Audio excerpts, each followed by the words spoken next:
इस बार इस अदृश्य बाधा को भेद कर रहूंगा मैं।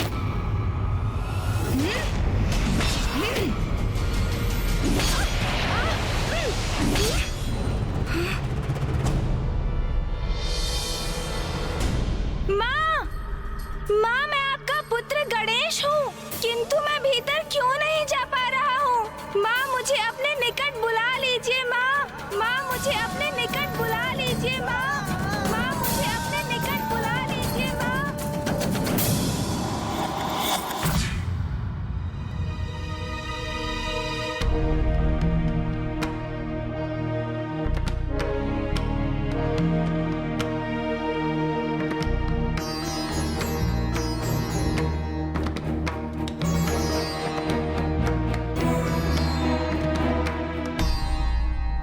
मैं बहुत लज्जित हूं देवगन। द्युत क्रीड़ा के क्षणिक आकर्षण में बहकर मैं अपना इंद्रासन, अपना पद, अपना मान, अपनी प्रतिष्ठा सब कुछ खोने जा रहा था। यहां तक कि मैंने आप सभी को महासंकट में डाल दिया था। मैं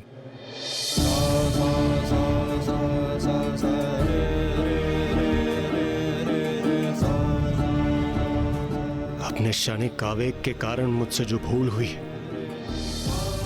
उसके लिए मैं आप सभी से क्षमा याचना करता हूं। मुझे क्षमा कर दे देवगन। इंद्रदेव, जो हुआ उसे भूल जाइए। हमें तो इस बात का आभारी होना चाहिए कि प्रथम पूज्य गणेश जी ने एक बार पुनः उचित समय पर आकर हमें इतने बड़े संकट से निकाल लिया। विघ्नहर्ता गणेश जी और देव सेनापति कुमार कार्तिकेय ने तो इस बार आकर हमें संकट से उबार लिया, किंतु अब असावधानी नहीं कर सकते हम। हमें असुरों के प्रति और सतर्क रहना होगा। देवराज इंद्र, मेरे विचार से हमें देव सेना को गतिशील कर किसी भी स्थिति के लिए तैयार करना होगा। हाँ इंद्रदेव, अग्निदेव उचित कह रहे हैं।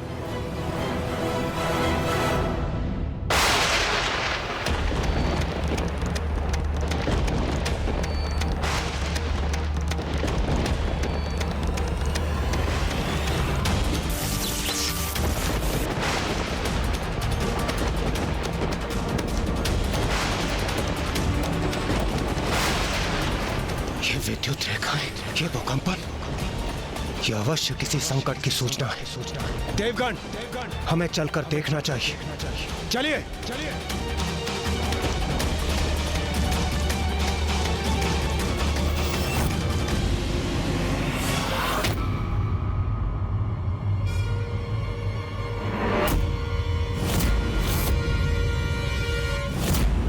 देवगण, मैंने पूर्व में ही कहा था, यह अवश्य किसी शत्रु के आगमन का संकेत है। सावधान हो जाइए।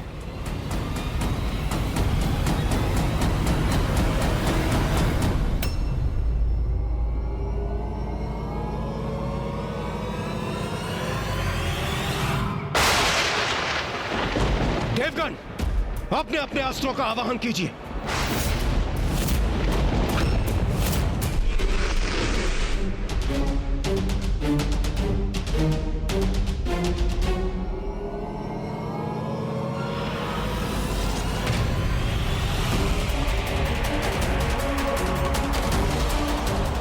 हमारे अस्त्रों को हो क्या रहा है? सूर्यदेव, अग्निदेव, वरुणदेव, वायुदेव,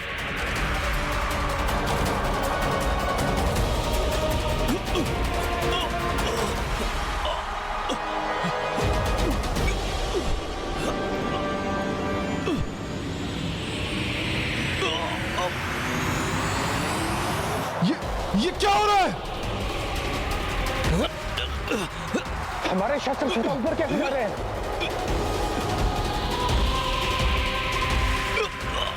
देवगण, ये हो क्या रहा है? अपने शस्त्रों को अपने नियंत्रण में रखिए। इतना विचित्र दृश्य तो मैंने पूर्व में कभी नहीं देखा।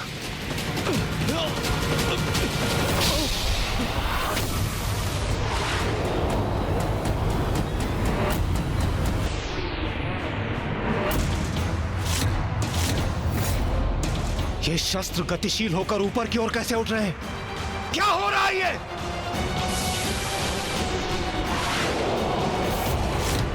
किसकी इच्छा से हो रहा है ये सब?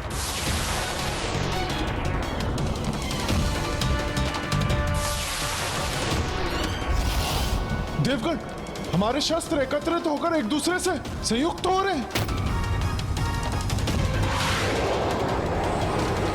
ये कैसा विचित्र संकट है? ये निर्जीव शस्त्र ऊपर उठकर एकजुट कैसे हो सकते हैं?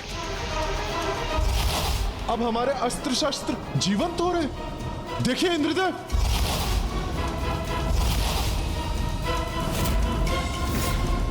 ये क्या हो रहा है? असुर सैनिकों का रूप ले रहे हैं हमारे अस्त्र शस्त्र।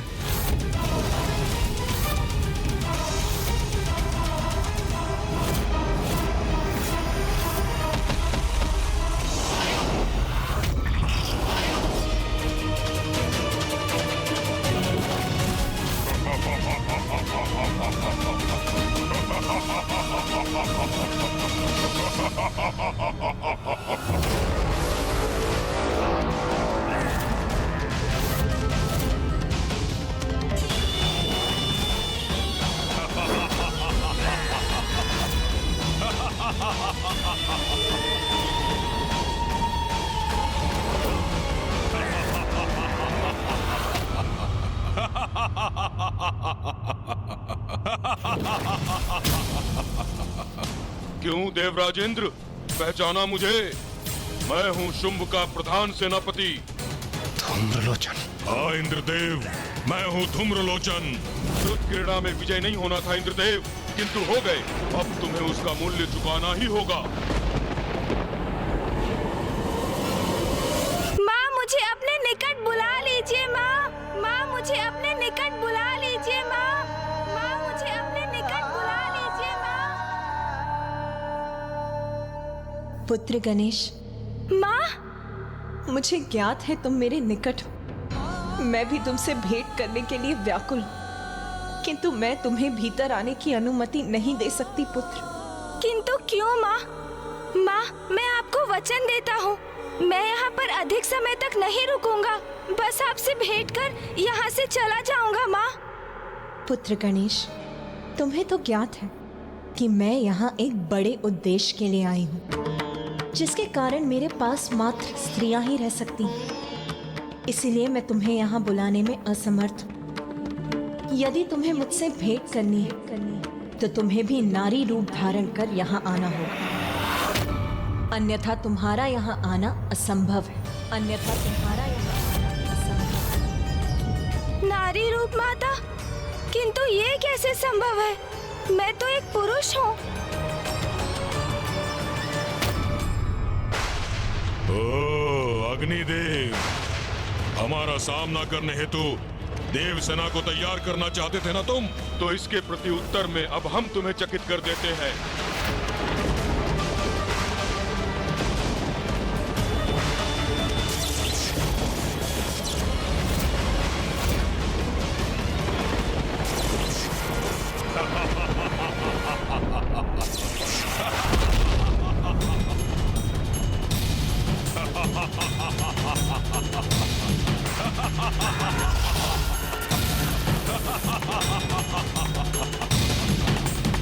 तुम देवता जो भी करते हो बहुत धीमी गति से करते हो। यहाँ तुम अपनी सेना तैयार करने का विचार कर रहे थे और हम अपनी सेना लेकर पहुंच भी गए।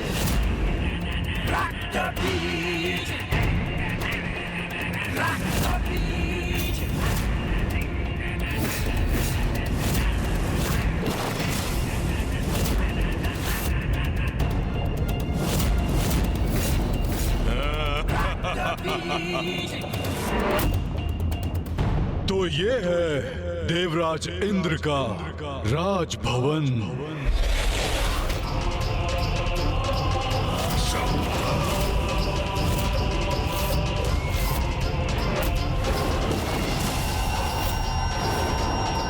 ओ, तो ये है देवराज इंद्र का इंद्रासन। शंभर यहाँ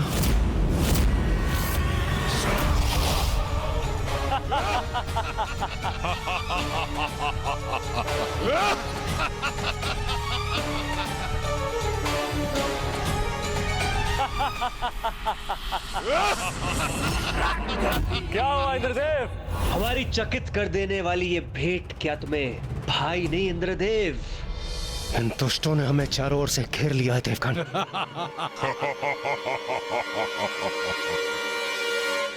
क्या हुआ मित्र देवराज?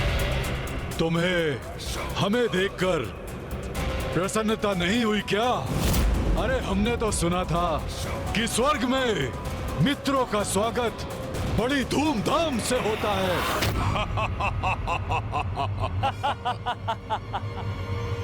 देवताओं को व्यर्थ में दोष दे रहे हैं आप भ्राता शुभ। ये हमारे स्वागत की व्यवस्था करते कैसे? हमारे आगमन की कोई पूर्व सूचना नहीं थी इन्हें। क्यों इंद्र, हमें यहाँ देखकर चकित हो गए ना तुम? चकित तो मैं अवश्य हूं, किंतु तुम्हें यहां देखकर नहीं, तुम्हारी निर्लज्जता और उद्दंडता से। तुमने छल किया है हमारे साथ, जिसके परिणाम स्वरूप प्रथम पूज्य गणेश जी ने तुम्हें उचित पाठ सिखाया है। किंतु तुम तो ठहरे निर्लज्ज। इतनी शीघ्र तुम सब कुछ भूल गए। कुछ नहीं भूले हम, कुछ भी नहीं। और इसीलिए यहाँ आया हूँ वो सब कुछ छीनने जिस पर मेरा केवल और केवल मेरा अधिकार है।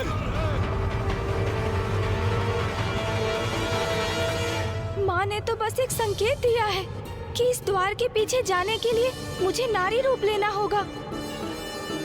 उन्होंने ये बात कही है तो इसका कोई ना कोई उपाय तो अवश्य होगा, जिसमें मैं प्रभु श्री महागणपति से मार्गदर्शन की प्रार्थना करूंगा। वो अवश्य मेरी समस्या का समाधान सुझाएंगे।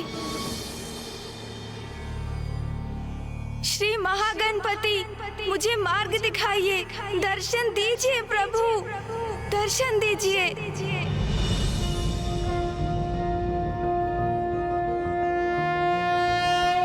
नमस्ते ब्रह्मरूपाय विष्णुरूपाय ते नमः।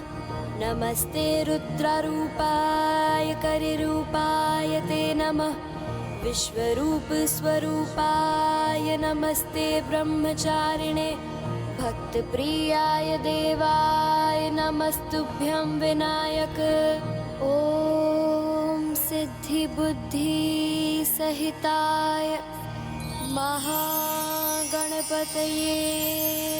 नमः।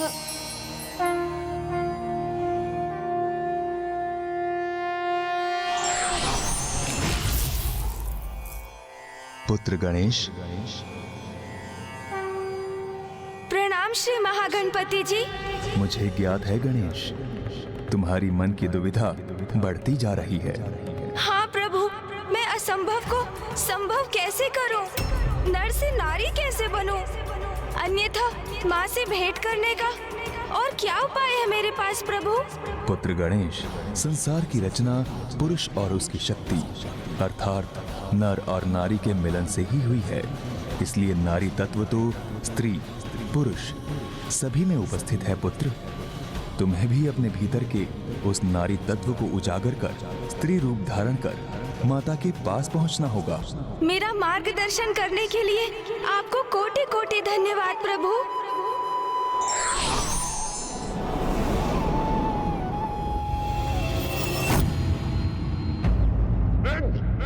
तुम्हारे मुख से छल की बात सुने क्यों हम? वो प्रसंग भूल गए तुम कि छल से हमारे भ्राता नमो जी का तुमने वध किया।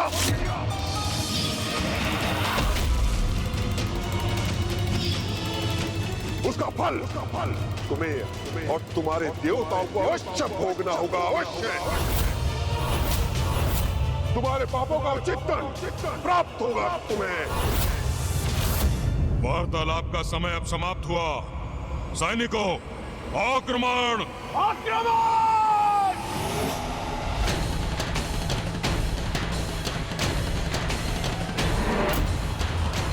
रुको!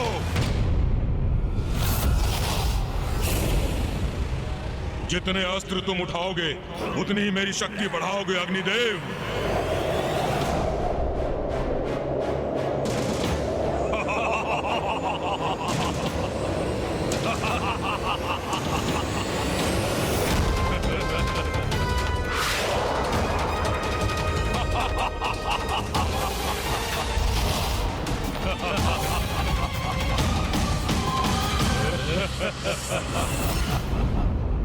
अग्निदेव, अपने विनाश के लिए तैयार हो जाओ। सैनिकों, आक्रमण!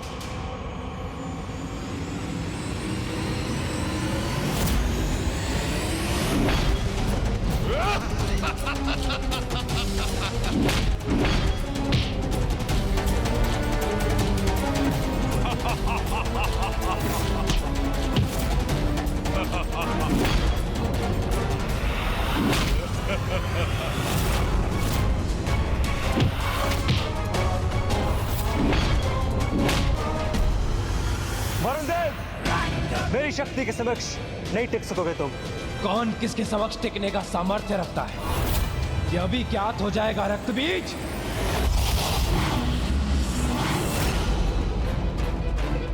यह असुर किसी अस्त्र शस्त्र का प्रयोग क्यों नहीं कर रहा है? इस शस्त्र योद्धा पर अपने अस्त्र का वार कैसे करूं मैं? ये तो अनुचित होगा।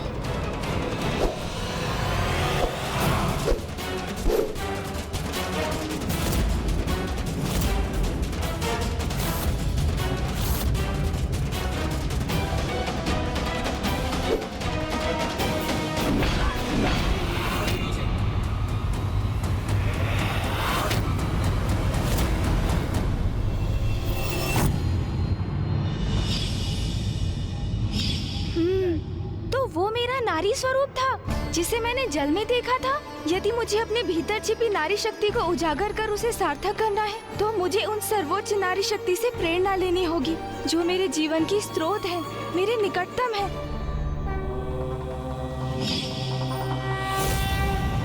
नारी जो साहस, शक्ति, सौंदर्य और स्नेह की मूर्त रूप है, जो दया और ममता की सागर है, जिसमें विनम्रता भी है और स्वाभिमान भी, जो माता लक्ष्मी के समान सौंदर्य धारिणी है तो माता सरस्वती के समान विद्या और बुद्धिमत्ता की स्वामिनी भी है, जो माता आदि शक्ति के समान शक्ति स्वरूपिणी है।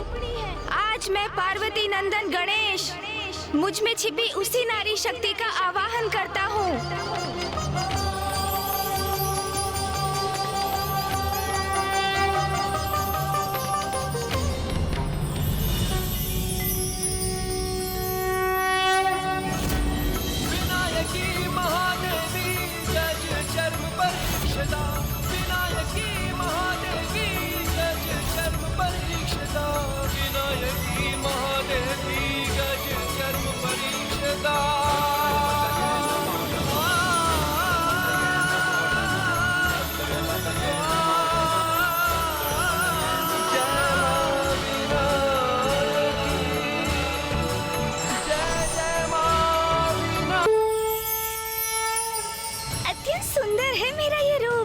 इस रूप में मेरी ये वेशभूषा, मेरा श्रृंगार, मेरे आभूषण तो और भी सुंदर है। माता ने कहा था ये रूप धारण कर मैं उनसे भेंट करने उनके निकट जा सकता हूँ। मुझे माँ के पास जाना चाहिए। अरे ओहो, अभी इन वस्त्रों के अभ्यस्त नहीं हूँ ना मैं, इसलिए इनमें मेरे पाँव फंस रहे हैं। अब बिना गिरे कैसे चलूं मैं? ये उचित उपाय है।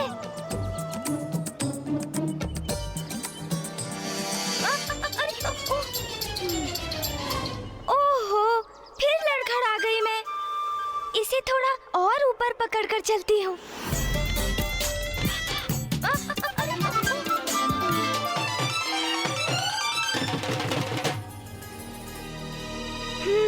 यही है ना वो अदृश्य बाधा।